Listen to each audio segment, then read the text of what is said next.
TDP నేత దేవినేని ఉమామహేశ్వరరావు మీడియాతో మాట్లాడుతున్నారు. ఆ లైవ్ చూద్దాం. వీళ్ళు వెళ్ళినట్టయితే వాళ్ళ కష్ట సుఖాలు తెలుస్తాయి. ఎండలో వాళ్ళ ఎండ దెబ్బ తగిలి ఎలా ఉన్నారో తెలుస్తుంది. వాళ్ళను కూడా మీరు ఇవాళ పింఛన్దారుల దగ్గరికి పంపించలేదంటే ఎంత బాధ్యతారాహిత్యంగా మీరు పనిచేస్తున్నారో ఒక్కసారి గుడి మీద చేసుకొని సిఎస్ని సెర్ఫ్ సిఇఓని ముఖ్యమంత్రి కార్యాలయ కార్యదర్శి ధనంజయ రెడ్డిని నేను ప్రశ్నిస్తా ఉన్నా. దగ్గర ఎనర్జీ అసిస్టెంట్లు, వార్డు ఎనర్జీ కార్యదర్శులు కూడా 6,754 మంది ఉన్నారు.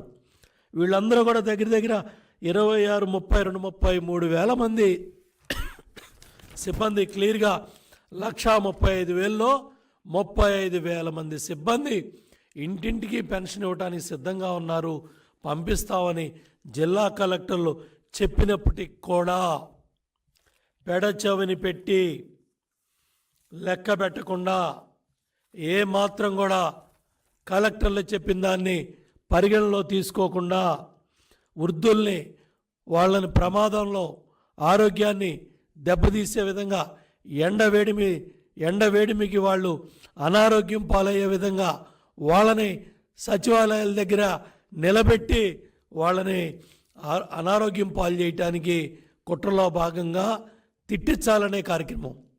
ఎన్నికల కమిషన్ను తిట్టించాలా, ప్రధాన ప్రతిపక్షాలను తిట్టించాలా, ఎన్డీఏ కూటమి పక్షాలను తిట్టించాలా, చంద్రబాబు నాయుడు గారిని తిట్టించాలా, పవన్ కళ్యాణ్ గారిని తిట్టించాలా, మమ్మల్ని తిట్టించాలనే ఒక దుర్మార్గమైన కుట్రలో జగన్మోహన్ రెడ్డి ప్రభుత్వం యొక్క కుట్రలో భాగస్వాములై ఇవాళ సిఎస్, సెర్ఫ్ సిఇఓ ధనంజయ రెడ్డి, ఈ పంచాయతీరాజ్ సెక్రటరీ వీళ్ళందరూ కూడా కలిసి వీళ్ళు తీసుకున్న నిర్ణయాల వల్ల దగ్గర వృద్ధులు మరి 34 లక్షల మంది ఇవాళ సచివాలయాలకి వచ్చే పరిస్థితి తీసుకొచ్చారు. వితంతువులు 15 లక్షల మందిని, అట్లాగే ఒంటరి మహిళలు 1,79,000 మందిని, చేనేత కార్మికులు 93,000 మందిని, అట్లాగే మత్స్యకారులు 68,000 మందిని, డప్పు కళాకారులు 63,000 మందిని, చర్మకారులు 47,000 మందిని, అట్లాగే ఆర్ట్ కళాకారులు 43 మందిని, కల్లుగీత కార్మికులు 41,000 మందిని, అమరావతిలో భూమి లేని పేదలు 17,000 మంది పైగా, అట్లాగే అభయస్థం పెద్దవాళ్ళు, ముసలివారు, పెద్దవారు, వృద్ధులు 1,62,000 మందిని, అట్లాగే కళాకారులు 3,145 మందిని, ఇజ్రాయల్ 2,278 మందిని, మొత్తం 56,91,582 మంది పింఛన్దారుల్ని సచివాలయాలకు రమ్మన్నారంటే ఎంత దుర్మార్గంగా, ఎంత మానవత్వం లేకుండా ఈ కుట్రలో భాగస్వాములు అయ్యారు. ఇంత అన్యాయంగా ఈ నిర్ణయాలు తీసుకున్నారు. కలెక్టర్లు మొత్తుకున్నారు, చెప్పారు, ఇస్తామని కూడా కొంతమంది కలెక్టర్లు మీడియాలో సమాచారం ఇచ్చారు. వాళ్ళు మాట్లాడింది కూడా మీడియాలో, కొంతమంది కలెక్టర్లు మాట్లాడింది మీడియాలో, పత్రికల్లో కూడా చూసాం. అయినప్పటికీ కూడా ఒక కమిటీ ఏర్పాటు చేసి ఆ కమిటీలో చీఫ్ సెక్రటరీ చేతికి మట్టి లేకుండా ఆ సెర్ఫ్ సిఇఓ ఏదైతే ధనంజయ రెడ్డి కన్సర్న్లో పంచాయతీరాజ్ సెక్రటరీ శశిభూషణ్ వీళ్ళందరూ కూడా కలిసి, అజయ్ జైన్ కూడా ఉన్నారంట, వీళ్ళందరూ కూడా కలిసి తీసుకున్న నిర్ణయాలే ఈ కుట్రలో భాగస్వాములు అయ్యారు. ఇవాళ 9 మంది మీద వేటుపడింది. వీళ్ళందరినీ చూసైనా మీలో మార్పు రాలేదు. ఈ 9 మంది కూడా చూడండి. ఇవాళ పాలరాజు గుంటూరు ఐజీ,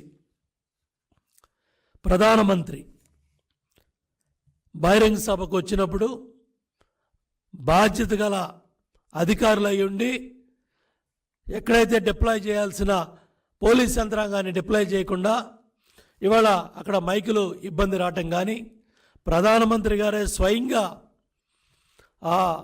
ఎవరైతే పోల్స్ మీద ఎక్కిన వారిని దింపమని మరి ఆయన మాట్లాడే పరిస్థితి వచ్చిందంటే పోలీస్ యంత్రాంగం ఎంత నిర్లక్ష్యంగా, ఎంత బాధ్యతారాహిత్యంగా, ఒక ఐజీ ఎంత బాధ్యతారాహిత్యంగా పనిచేశాడో పాలరాజు గుంటూరు రేంజ్ ఐజీ ఆయన చర్యలు ఇవాళ మరి ఎన్నికల కమిషన్ తీసుకున్న నిర్ణయానికి బలైన పరిస్థితి వచ్చింది.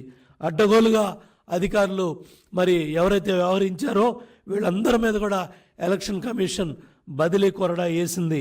వీళ్ళని చూసైనా సరే ఇవాళ యంత్రాంగంలో పనిచేసే బాధ్యత గల అధికారులంతా కూడా ఇంత మరి ఇవాళ వీళ్ళు తీసుకున్న నిర్ణయాలు కూడా బాధాకరంగా ఆ వృద్ధుల తరపున, ఆ వితంతువుల తరపున, ఆ కళాకారుల తరపున, ఆ డప్పు కళాకారుల తరపున, ఆ పేదవాళ్ళ తరపున ఇవాళ తెలుగుదేశం పార్టీ మిమ్మల్ని ప్రశ్నిస్తూ ఉంది.